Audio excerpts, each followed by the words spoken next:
Okay, here we go, our orbit color. So I'll start off in the back, and I'll be using very large sections placed in foils. The concept of this technique is that the roots and the ends will lift simultaneously so long as the ends are retained in foils, so it'll hold the heat in. The color that I'm using is a level 6 ash with 30 volume developer. So I'll be working in panels to the back, especially around the occipital bone area. So like for the following panel, I'll just like hit up on the roots through the ends, and I'll cover that up with a foil. The area that I cover up with the foil is out the roots, so it'll allow the ends to lift at the same time and level as the roots. Now for the color placement, the haircut has to fit the color and vice versa. So for the haircut that I'll be doing, I'll be building up weight at the occipital bone through the parietal area, and from those points on, I will be over directing. Allow me to build up a quite heavy weight line. So the color technique that I'm using today, I'm building up the placement at the weight line for my haircut. So that way the two techniques, they complement each other. So again, working within foils, touching up those roots. I won't get hot roots because you have to understand that the roots will lighten significantly themselves. I just need to place the foil through the midshaft and ends, and that foil will retain the heat. So it'll allow the ends to lift again at the same rate as the roots. So notice how this area to the right side from the occipital bone to the crown, I took the color quite heavy. So again, that will complement the cut. So to the opposite side, I'll be using the same sectioning because I need symmetry with my chemical in addition to symmetry with the cut. So I'll take the hair right below the occipital bone. I'll place a foil at the root, and I'll hit the color from roots to ends. And I can exceed that line on the foil because again, with this technique, all of the hair that I'm coloring will lift at the same rate and lightness.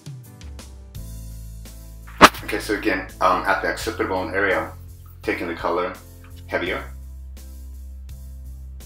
And just make sure you get even distribution and saturation of the product. Covering up with foils.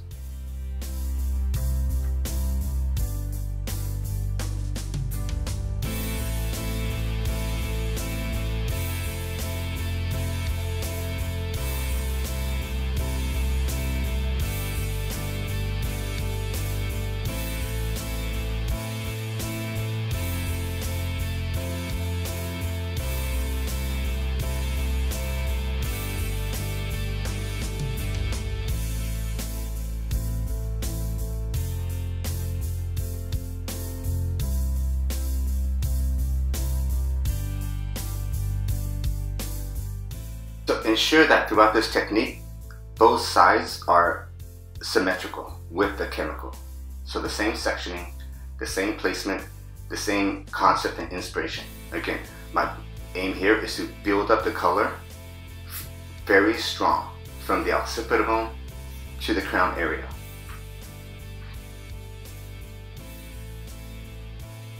Now as I move into the side areas, I'll start to build up the weight right prior to the parietal area, and then from the parietal area on, I'll build up the weight quite strong.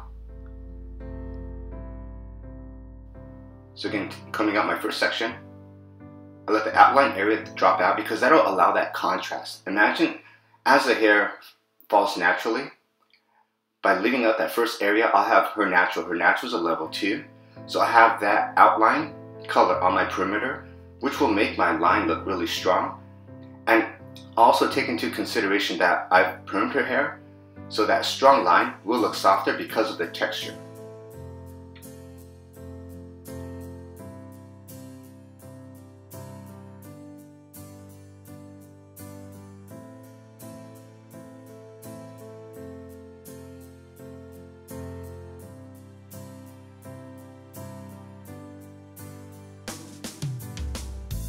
Okay, so now at the parietal, hitting the roots, all the way through to the ends. And here, use a sufficient amount of color so you don't have to like overstroke chemical into the hair. When I do color, I'm quite generous with the color. So that allows me to be more accurate, have less mistakes, and cut down the fat on my timing. Now to the opposite side, it's the exact same technique.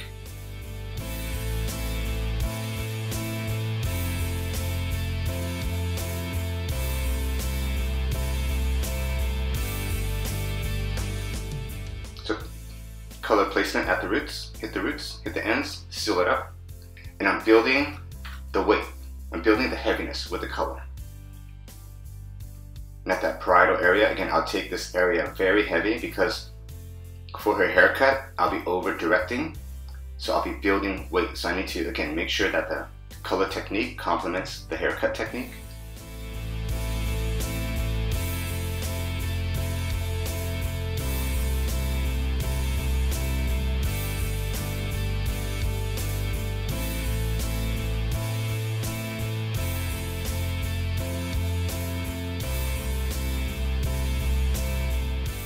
Now, as I work to the front, I'll start off taking a large portion right at the hairline because, again, with her haircut, I'll be building a tremendous amount of weight through the top area. The top will be over directed forward and straight out about parallel to her nose.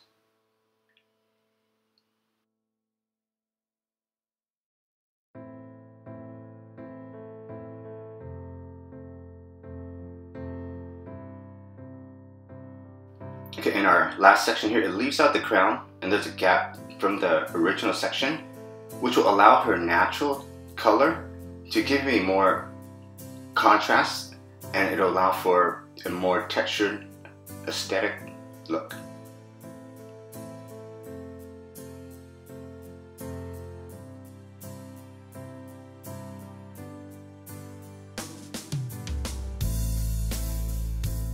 Okay, so here for the blow dry, I'll use a lot of mousse gloss. Just make sure that when you perm the hair, you want to keep it from going too frizzy. So by using a significant amount of mousse and gloss, the gloss is there to keep the hair looking shiny. The mousse is there to hold everything together. I'll use a bit of gel also, so I'll make a really strong concoction. And as I diffuse the hair, I don't go in using my hands too much. You'll find that if you use your hands too much on curly hair, it has a tendency to frizz. So you can just I'll lift a bit to get those roots, to get a little bit more lift there at the roots. And I'll focus from the ends. And as I diffuse the hair, I'm looking for the tonal value. When you start off, the hair is quite dark because it's wet. But when you see the color popping through, then that's a good indicator that it's about time to, that area is pretty good. It's already dry. Okay, and there you have it, our orbit color. Enjoy.